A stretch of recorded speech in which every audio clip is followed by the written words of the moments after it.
क्षेत्राधिकारी महोदय, जिनका आप लोगों को बड़ी बेसब्री से इंतजार था, श्री सौरभ सिंह जी भी जा चुके हैं और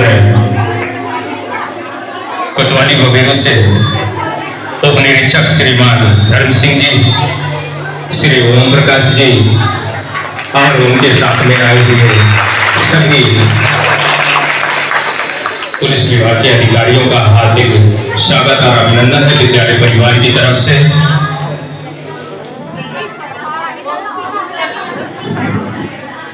जैसा कि हमारा उजाला संस्थान आवाज गूंज रही है।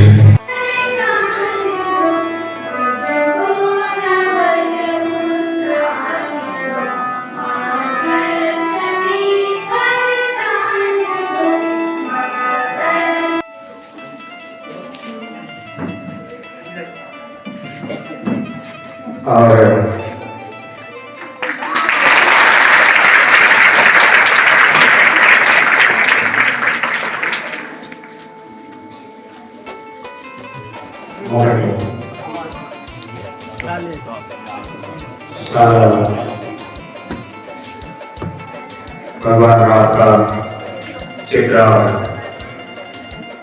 सागराता के मालिक मुखर्जी महोदय आज के कार्यक्रम विद्यालय के प्रबंधन से गुलाब सिंह सरकार के द्वारा सम्मान रामदारा जी मोदी करके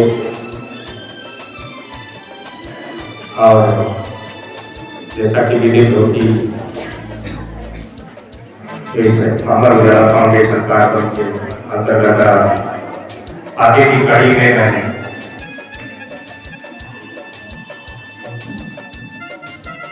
अपने बीच उप निरीक्षक के काम से राम जी से चाहूंगा कि अपने बीच श्री धर्म सिंह जी का माल्यार्पण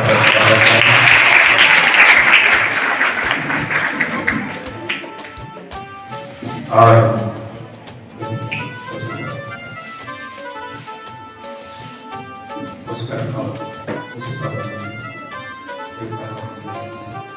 अपने और क्या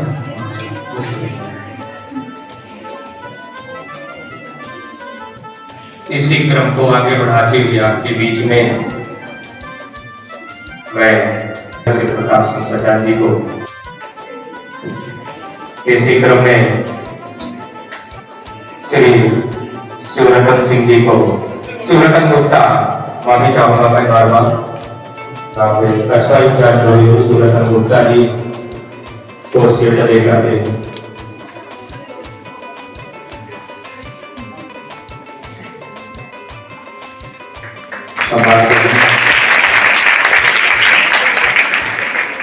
इसी क्रम में श्री उप निरीक्षक श्री धर्म सिंह जी का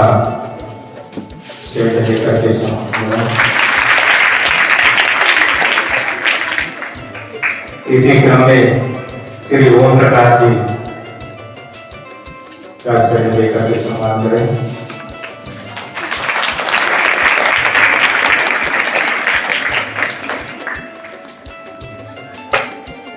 और अपने विद्यालय के प्रबंधक श्री प्रताप सिंह सचान जी का श्रेय लेकर के सम्मान करें अभिषेक गुप्ता जी, जो कि बबेरू में हमारे उजाला का कारोबार देख रहे हैं और संवाददाता के रूप में आपके बीच में श्री बाबूलाल गुप्ता जी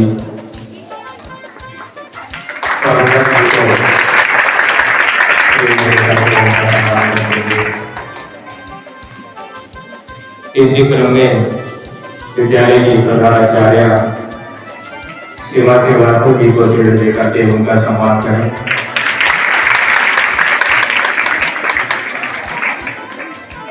और मैं चाहूंगा कि अपने इस महर्षि शिक्षण संस्थान की एक और बड़ी महर्षि बाल विद्यापीठ इंग्लिश मीडियम के प्रधानाचार्य श्रीमती माया गुप्ता जी जहाँ पे भी हो उनका भी सिर देकर के सम्मान करें। यह महर्षि शिक्षक संस्थान की संस्था इधर ही करिए, इधर आ गए।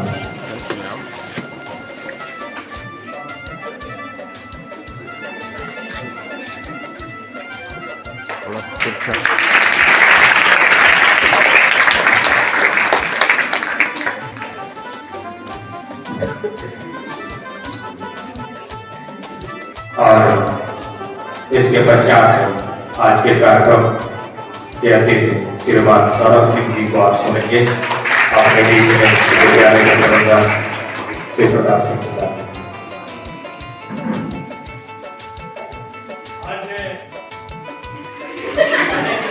माइक दो, माइक दो, इतने सारे माइक हैं। पुलिस पाठशाला के अंतर्गत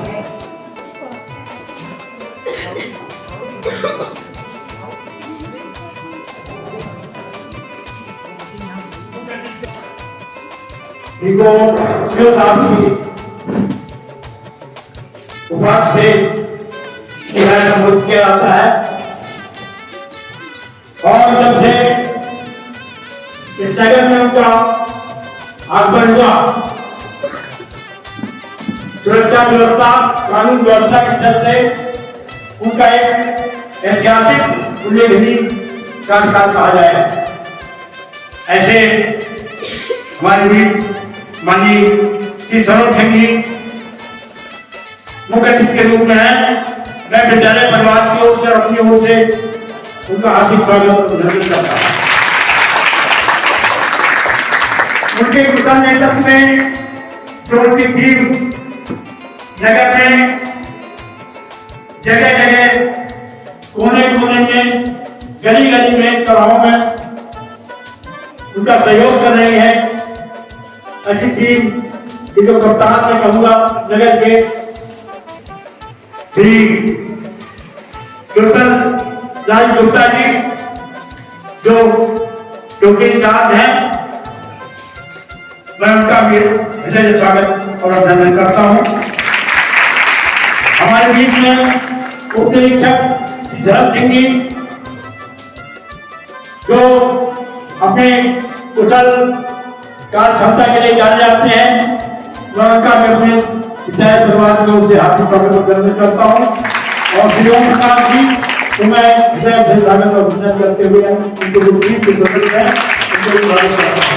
और सबसे पहले मैं बधाई दूंगा हमारे बहुत बड़े सहयोगी कि मैं प्रधानाचार्य रहा भोपाल में भी, आदर्श ग्रामीण भोपाल में, और यहाँ 25 साल से मैं विद्यालय की स्थापना 99 में हुई थी। मार्ग विद्यापीठ कन्या कॉलेज और डिग्री कॉलेज मार्ग 200 की पहला महाविद्यालय सबसे बराबर हमारे कन्या से कन्या में आकर हमारे साथ विद्यालय की हर गतिविधि को जो प्रदर्शित करने वाले ऐसे हमारे बाबा गुप्ता जी हमारे बीच में हैं। मैं उनको हृदय स्वागत और अभिनंदन करता हूँ। मैं अभिषेक जी को भी जो ट्रेनिंग खुदा है बाबा जी गुप्ता के जरूरत वो हमारे बीच में उनका स्वागत करता हूँ तथा हमारे प्रधानाचार्य जी, समस्त शिक्षक शिक्षाएं तथा छात्र। वास्तव में जो हमारे संवैधानिक परंपरा और लोकतंत्र के जो स्तंभ हैं, चाहे विधायिका हो, कार्यपालिका हो या न्यायपालिका हो या हमारे इलेक्ट्रॉनिक मीडिया या प्रिंट मीडिया के लोग हों, ये चारों स्तंभ जब संतुलित होते हैं तो प्रजातंत्र संवैधानिक परंपराएं अक्षुण्ण होकर के जन सेवा के लेकर संकल्प रहती है। और जब इनमें विसंगति आ जाती है तो जनता में जो है संकट की स्थिति उत्पन्न हो जाती है। वर्तमान जो शासन तंत्र चल रहा है उसके अंतर्गत मैं देख रहा हूं कि सभी का समन्वय है, सामंजस्य है, चाहे प्रदेश की सरकार हो और चाहे केंद्र की सरकार हो, दोनों जगह एक ही सरकार चल रही है। लोक समन्वय विधायिका की तरफ से चल रहा है, चाहे लोकसभा हो चाहे विधानसभा। लेकिन जो एग्जीक्यूटिव है, जो कार्यपालिका के रूप में है, चाहे हमारे जो है पुलिस प्रशासन के लोग हों और चाहे राजस्व विभाग के चाहे लोग हों, सबका जो है एक संगठित प्रयास है, जिसके कारण से कानून व्यवस्था बहुत सुचारू रूप से चल रही है। और हमारे वर्तमान समय का है, वर्तमान सरकार का ध्येय वाक्य है, लक्ष्य है कानून का शासन, न्याय और कानून का शासन। उस इज्जत से हमारे जितने सक्षम अधिकारी हैं वो कृतसंकल्प है और जनसेवा के लिए वो हमेशा प्रतिष्ठित रहते हैं। और ये विभाग ही ऐसा है, कल ऐसी स्थिति आ गई, कब तो कोई चीज बात नहीं थी, लेकिन कोई भी किसी जगह कोई काम हो तो पुलिस का सहयोग या पुलिस का संरक्षा आवश्यक हो जाता है। हमारे बच्चों के बीच में भी पाठशाला होने जा रही है। सचमुच ये क्षेत्र ऐसा था, मैं आपके ज्ञान में संज्ञान में डालना चाहूंगा कि यहाँ पर बच्चियां पढ़ नहीं पाती थी। सन 1999 का साल जब विद्यालय मैंने खोला था तो घरों से मुश्किल से 10-5 लड़कियां निकलती थी, ये या तो अपने संरक्षकों के साथ जाती थी, चाहे मार्केट जाना हो, मार्केट भी बहुत नहीं जाती थी। और विद्यालय तो 4 घंटे 6 घंटे 8 घंटे के लिए निकलना बहुत मुश्किल होता था, जिसमें खोला गया। लेकिन हमें पुलिस का सहयोग, पुलिस बल का इतना सहयोग मिला और आज भी मिल रहा है। जब भी कोई बात आती तो मैं विधानाचार्य जी तुरंत फोन करती है और पुलिस का सहयोग प्राप्त होता है। ये पाठशाला सचमुच हमारे बच्चों के लिए बहुत ही लाभप्रद है। और आजकल समाज इतने के बाद भी जागरूकता हो गया, इतने स्वतंत्रता कितने वर्ष हो गए, सब कुछ है, लेकिन इसके बाद भी समाज में वो जो जागरूकता आनी चाहिए, समाज में जो भय व्याप्त होना चाहिए, जो समाज में अपने पारिवारिक लोगों के प्रति एक सम्मान का भाव होना चाहिए। मैं देखता हूँ आए दिन घटनाएं घटित हो रही हैं। अभी मैं गुप्ता जी का लाभ करने परसों आए थे, वो अपनी एक समस्या लेकर के आए थे, वो आप विद्यालय से जुड़ी हुई बात, रोज एक नई समस्याएं आती हैं, रास्ते में आप लोग आती तमाम समस्याएं होती हैं, लेकिन फिर भी पुलिस बल का सहयोग हमारे साथ है। मैं उनको बधाई देता हूँ, धन्यवाद देता हूँ कि उनका है। मैं पुनः सबका हृदय स्वागत करते हुए और अपनी बात को विराम देता हूँ। जय हिंद, जय भारत। अभी आज के बीच में प्रबंधक जी द्वारा अपनी बातें रखने की और इस कार्यक्रम को आदरणीय प्रबंधक महोदय, आदरणीय प्रिंसिपल महोदय, हमारे जो यहाँ जितने भी टीचर्स हैं, हमारे पुलिस के कर्मचारी अधिकारीगण, अमर उजाला के संबंध से जितने भी अमर उजाला की तरफ से जितने भी उसके स्टाफ हैं और हमारे प्यारे बच्चों, पहले तो बहुत बहुत धन्यवाद। आपने थोड़ा मुझे इस कार्यक्रम का हिस्सा बनाया और मैं क्षमा चाहता हूँ, कल का प्रोग्राम निश्चित कारणवश कैंसिल हो गया और आज की दिवाली के आसपास एक छोटा मोटा एक्सीडेंट था, तो उस व्यक्ति की जान बचाने में थोड़ा सा लेट हो गया, इसके लिए मैं आप लोगों से क्षमा चाहता हूँ। देखिए, ये जो कार्यक्रम है पुलिस की पाठशाला है। जब जैसा कि प्रबंधक महोदय ने बताया कि पहले ऐसा हुआ करता था कि बच्चों को स्कूल आने का डर लगा करता था, किस चीज कारण होते थे, सब कारणों में जाना नहीं चाहता। मैंने आपकी प्रिंसिपल मैडम से आपके रिजल्ट के बारे में पूछा और उन्होंने पूरी प्रशंसा करी, 85%, 90%। देखो, आप जिस समाज परिवेश में आज के डेट में पढ़ रही हो, आपको बता दूं, आप सबके हाथ में मोबाइल है। इस मोबाइल का पॉजिटिव यूज भी है, निगेटिव यूज भी है। आप गाने देख के, रील देख के या तो बिगड़ जाओ या उसी मोबाइल का सकारात्मक प्रयोग करके कुछ और बनो। आज जो क्लासेस दिल्ली के महंगे कोचिंग सेंटर्स में चला करती हैं, वो मैं उन माध्यमों में नहीं जाना चाहूंगा कैसे अवेलेबल है, लेकिन वो सब कुछ ऑनलाइन अवेलेबल है। सारे फैसिलिटीज ऑनलाइन अवेलेबल है। अगर आप आईएएस बनना चाहती हो, आईपीएस बनना चाहती हो, पीसीएस बनना चाहती हो या पीपीएस बनना चाहती हो, लेकिन अगर आज के डेट में कोई साधन को रोकता है कि मैं अंग्रेजी माध्यम स्कूल में नहीं पढ़ी, मैं अच्छे स्कूल में नहीं गई, मैं आपको एक बात बता दूं, जितने भी अच्छे रिजल्ट आते हैं आप देखना, वो सब कुछ ग्रामीण परिवेश के लड़कों से आते हैं। उसके पीछे कारण है कि भगवान ग्रामीण परिवेश के बच्चों में एक मेहनत करने की ऐसी शक्ति देता है जो आम लोगों में नहीं होती। बहुत सी लड़कियां होंगी जो यहाँ सुबह 5 किलोमीटर पैदल चल के आती होंगी, कोई 10 किलोमीटर साइकिल चला के आती होंगी। शहर के वही लड़के स्कूल बस में बैठ के जाएंगे। तो जो आपका एडवांटेज है उसको आप आगे मेहनत करके और निखारो। बिगड़ने के बहुत सारे साधन हैं। आप सब, मैं बता दूं, जब मैं यहाँ पहली बार आया था तो 1 साल पहले की बात है, मैंने कुछ बातें बताई जिन बच्चों को दिक्कत होती है। मैंने उस समय हमारे जो चौथी इंचार्ज और एसएचओ से मैंने उनको बताया कि पहली प्राथमिकता होगी कि किसी बच्चे को कोई दिक्कत ना आए, चाहे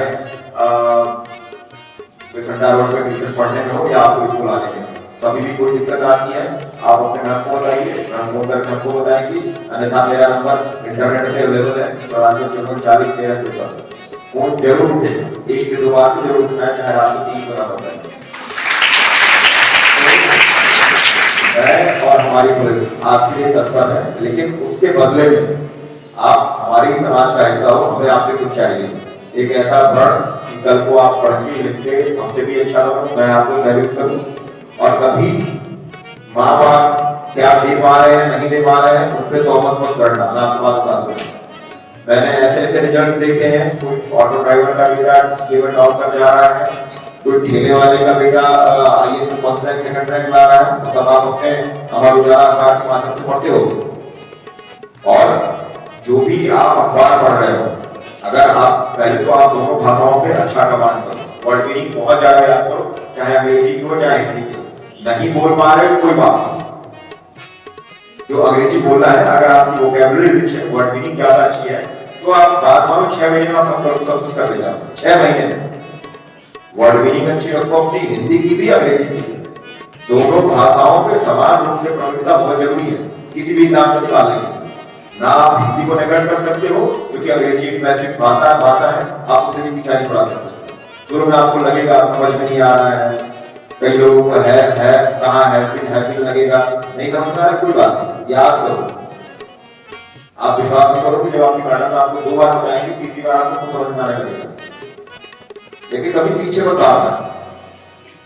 मैंने ऐसे लड़कों को देखा है जो अपने मेहनत के बल पे गणित के सवाल हुबहू याद करके एग्जाम में उससे आए हुए सवालों को सॉल्व करके बोर्ड पर टॉप कर जाते हैं।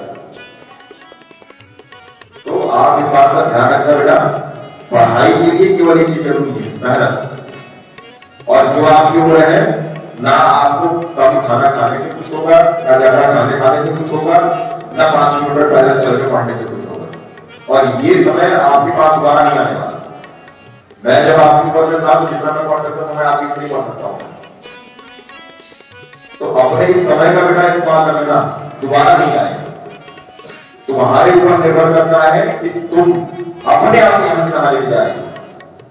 आज जो आपके माँ बाप के पास है, क्या कई हमारे पुलिस अधिकारी बैठे हुए हैं, कई पत्रकार महोदय बैठे हुए हैं, उनके माँ बाप के पास वो भी नहीं था। कहीं ना कहीं उन्होंने मेहनत करी, आपके प्रिंसिपल बनने के लिए कितना मेहनत किया होगा। तो आप सब कभी इस चीज से मत डरना कि ये एग्जाम पढ़ा है मैं नहीं निकाल पाऊंगी। मैं आपको एक बहुत सीधा साधा मंत्र दे रहा हूं, केवल 8 घंटे की सेल्फ स्टडी, स्वयं का पढ़ना, ठीक है। और कोई भी एग्जाम उस एग्जाम के 10 साल के पेपर को बार बार देखते रहना।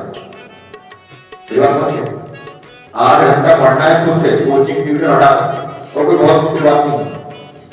घर के सारे काम करके, मैं नाम नहीं लूंगा, एक यूपीपीसीएस के बैच की टॉपर थी, फर्स्ट रैंक आई थी उनकी। जब हम लोग उनके घर गए, क्योंकि वो हमारे सर्किल में थी, उनका गांव हमारे, तो मतलब इतनी बुरी आर्थिक स्थिति थी कि रात को 9 बजे रिजल्ट आ चुका था। अगले सुबह सीएम साहब, एसडीएम साहब, डीएम साहब के साथ हम लोग के घर पहुंचते हैं, तो बिटिया जो है भैंस को चारा डाल रही,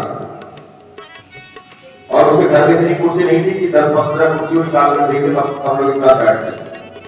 तो हमने पूछा बेटा पढ़ाई कैसे करी, तो बच्ची का आंसर ये था कि सर मोबाइल में जियो वाला जो फ्री वाला इंटरनेट चलता है उससे हमने सारी क्लासेस देखी, भैया आर्मी में थे और वही पूरा परिवार चलाते थे, तो टेस्ट सीरीज के रक्षाबंधन में 10,000 रुपए दिए तो टेस्ट सीरीज ज्वाइन करते, और उस बच्ची ने यूपीपीसीएस में प्रथम स्थान है। तो जब वो कर सकती है तो आप, बाधाएं कहीं आएंगी बेटा आपको रोकने के लिए। कई लोग अपनी मम्मी को दोष दोगे क्या की रोटी नहीं बनाती है, खाना नहीं बनाती है। ये आपका कहना है ना, बता दो घर का काम करना है। दुनिया का कोई पुरुष केवल एक दिन खाना बना सकता है, 2 दिन खाना बना सकता है, चौथे 5वें दिन कोई पुरुष खाना नहीं बना सकता। आप में वो क्षमता है, आप अपने साथ साथ 4 लोगों का पेट भर के और वो काम कर सकती हो जो कोई नहीं। आपकी मैडम बैठी है, सुबह उठ करके बच्चों को टिफिन बना करके सबका खाना बना कर रख के आएंगी, आपको पढ़ाएंगी, यहाँ से जाएगी बिना आराम के, फिर दोबारा भी एकदम मैकेनिकल मशीन की तरह। भगवान ने आपको एक अजीब अलग जिजीविषा दी है महिला होने के कारण, और दूसरा आपको अलग इसलिए बनाया कि आप ग्रामीण परिवेश में आएंगे। अब मैं आपको बता दूं कि पढ़ना क्या है। आप प्ले स्टोर से, गूगल प्ले स्टोर से सब मोबाइल चलाते हैं ना, क्यों? हाथ उठा देना। इंस्टा पे कितने लोग हैं? इंस्टा पे डरने की बात नहीं है। इंस्टा पे बेटा नहीं होता, इंस्टा पे, स्नैपचैट पे, फेसबुक पे। तो देखो बेटा, अब जो इंस्टा फेसबुक चला रहा है, रील और गाने देखने के बजाय आप सर्च करो टॉपर्स, किसी भी एग्जाम में टॉपर्स। जैसे अभी आपका 10th का एग्जाम होना है, 12th का एग्जाम होना है, आप उन टॉपर से कुछ सीखो, क्या उन्होंने पढ़ा, कैसे पढ़ा, और बस उसको फॉलो करो। रील देखने का जब आप बड़े पदों पे चले जाओगे, आपके पास पूरा समय होता है। आप विश्वास नहीं करोगे, आप 1 साल के बाद ना तो मतलब 1 साल में जितनी आप पिक्चरें देख लोगे आपका मन भर जाएगा। जितना बाहर घूमना है घूम लोगे, लेकिन पहले पढ़ो। देखो मैं बता दूं कि भारत वर्ष है, यहाँ टैलेंट की कमी नहीं। अगर आप अभी यहाँ पर होकर 95% ला रहा है, तो मैं सरस्वती शिशु मंदिर में भी जाता हूँ। ये जो इंग्लिश मीडियम स्कूल है आर के ऐसे कुछ करके, या मुझे नाम याद नहीं आ रहा, वहां भी मैं जाता हूँ। तो एक से एक टैलेंटेड बच्चे हैं, तुमको उनको हराना है। अंग्रेजी का जो शब्द है कि कट थ्रोट कॉम्पिटिशन, कलाकार प्रतियोगिता, वो है, लेकिन उसे भी डरने की आवश्यकता नहीं है। पूरी लड़ाई कोई भी एग्जाम हो केवल 2000 बच्चों में होती है। कोई भी एग्जाम हो, चाहे सीए का, चाहे यूपीएससी का, चाहे यूपीपीसीएस का, चाहे यूपीसीएस का, केवल 2000 बच्चे मन से लड़ते हैं। बाकी सब फीस भरते हैं, फॉर्म भरते हैं, इलाहाबाद और दिल्ली घूमते जाते हैं। तो कभी भी घर के काम करने को तोहमत ना लो।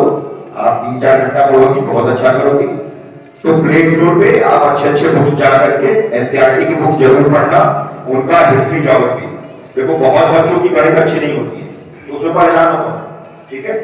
बहुत बच्चों की गणित अच्छी नहीं होती, तो ये नहीं कि आप हताश हो जाओ कि हम पढ़ने में फेल है, कुछ नहीं कर पाएंगे, पढ़ाई छोड़ दो। आप एक मिनिमम पासिंग मार्क लेके आओ गणित में, ठीक है? इतिहास, भूगोल बहुत आसान होता है, सब पढ़ लेंगे धीरे धीरे, उस पर आप अपनी अच्छी कमांड बनाओ, और आगे चल के कंपटीशन में किसी भी प्रशासनिक एग्जाम के लिए सबसे ज्यादा इतिहास, भूगोल, सामाजिक विज्ञान की जरूरत होती है।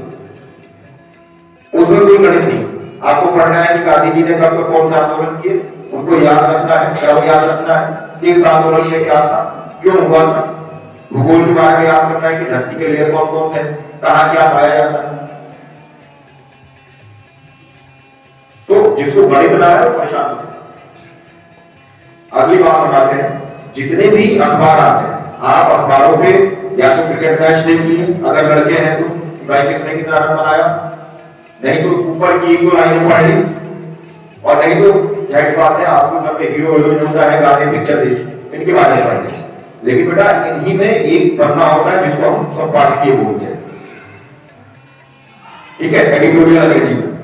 तो जो संपादकीय है, आप अमर उजाला को ले लो, हर रविवार को, ठीक है, पूर्व वित्त मंत्री पी चिदंबरम जी लिखते हैं, पूरा लेख लिखते हैं भारतीय अर्थव्यवस्था पर। आपको कुछ नहीं समझना है, मैं गारंटी कर रहा हूं, आपको कुछ नहीं समझना है। आप एक काम करना, केवल 3 महीने उसको बस ऐसे ही पढ़ के फेंकते रहना। ऑनलाइन में मिल जाएगा, तुमको फ्री मिलेगा, गूगल प्ले स्टोर पे फ्री मिलेगा। मैं आपको बता दूं, मैं गारंटी करता हूं 4थे महीने से आपको आरबीआई क्या है, कैश रिजर्व रेशियो क्या है, ठीक है, विदेशी मुद्रा भंडार क्या है, लेवरेज रेशियो क्या है, मार्जिनल फैसिलिटी क्या है। अभी कुछ नहीं समझ रहा, आप क्या बोल रहे हैं? आप बस 3 महीना पढ़ के देखना, वो अपनी बातों में तुमको खुद बताने लगेगी कि तुम कुछ समझने लगोगे। और आप उस दिन तक विचार करोगे कि बजट के दिन क्या हुआ, कैसे होम लोन सस्ता हो रहा है, कैसे सोना महंगा हो रहा है, कैसे चांदी सस्ती हो रही है। और कोई मुश्किल बात नहीं है। तो मतलब मैं आपको ये बता रहा हूं कि जो चीजें आपको बड़ी लगती है, हम भी आपकी उम्र में थे तो बड़ा होकर आया कि अरे ये क्या है, लेकिन उस उम्र में कोई इतना बताने वाला नहीं था। इस उम्र में इतना बताने वाला नहीं था। मैं आपको बता रहा हूं, जो चीज दिखने में बहुत बड़ी लगे, आप बात मानिए, प्रकृति का सार है, वो उतनी ही आसान होगी। तो संपादकीय जरूर पढ़ा करिए।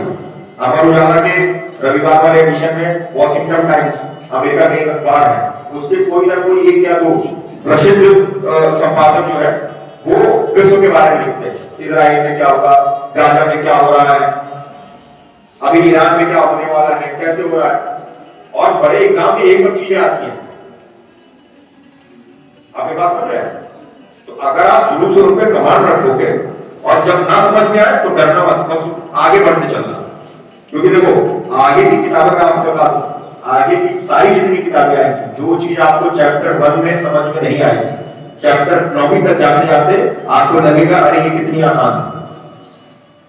क्योंकि 10th के बाद 11th का मैथ बहुत टफ होता है।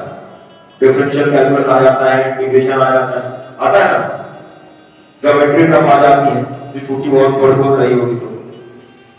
तो बस प्रैक्टिस करो और दोबारा से मूल मंत्र याद कर लेना, 8 घंटे की खुद की पढ़ाई, 8 घंटे की खुद की पढ़ाई, और जो भी एग्जाम आप दे रहे हो उसके 10 साल के पेपर। रविवार को संपादकीय 2 घंटा जरूर पढ़ लेना, चाहे अमर उजाला की पढ़ लो, अगर नहीं मिल रहा है तो जिस किसी के भी चाहो, लेकिन आप शुरुआत करो, एटलीस्ट शुरुआत करो। ठीक है? लोकतंत्र क्या होता है, प्रधानमंत्री मुख्यमंत्री में अंतर क्या होता है, बहुत सारी बातें हैं। ठीक है? प्रेसिडेंट की क्या है, तो ये सब चीजें अगर आप अभी से तैयारी करोगे, आगे चल के आपको देखना चीजें कितनी आसान लगेगी। ठीक है? मैं आप सबका बेटा बहुत ज्यादा समय नहीं लूंगा, आपने मुझे अपने इस प्रोग्राम का हिस्सा बनाया।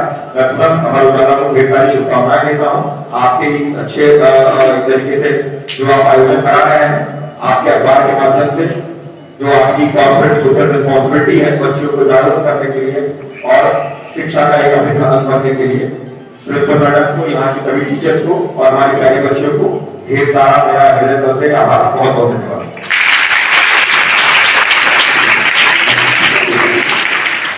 अभी आप बीच में अपने को क्षेत्राधिकारी महोदय के द्वारा रखा गया जो एक सफलता के पायदान के मापदंड होते हैं, उसी क्रम में